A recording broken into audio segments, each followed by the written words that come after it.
last 100 grand. Yeah. And so, I mean, I thought that was it. You think, okay, if you could spend enough money to go to an NFL game, that must be an affluent market. And, a lot of people still need construction projects done. So, I'm going to be the official construction sponsor of the Saints, right? How'd that work out? The only phone call I got, No. the only phone call I got was someone else trying to sell me advertising.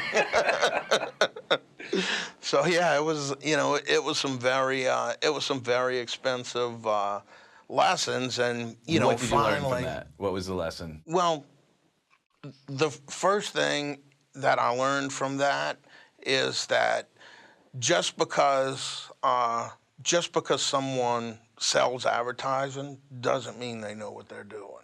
Right. And then I learned the difference in what mass marketing is and micro marketing, like marketing to a certain demographic and a certain niche. That, just because you put your stuff out there doesn't mean that it's the right thing or it doesn't have the right message. So, it was... we call that shotgun advertising. Yeah, exactly. See what it lands on. Exactly. And, the stuff about...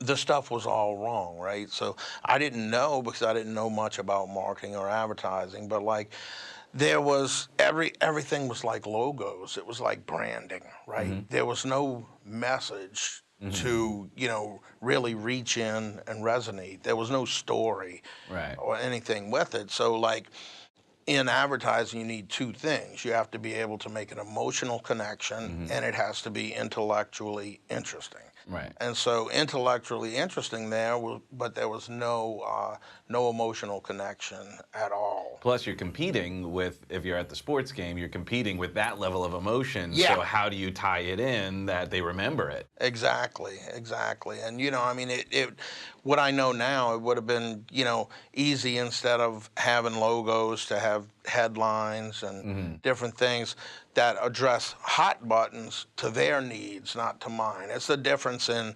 client-centric and company-centric marketing, which I didn't know anything about that at that time. So, eventually what happened is we ended up having to go and shut down.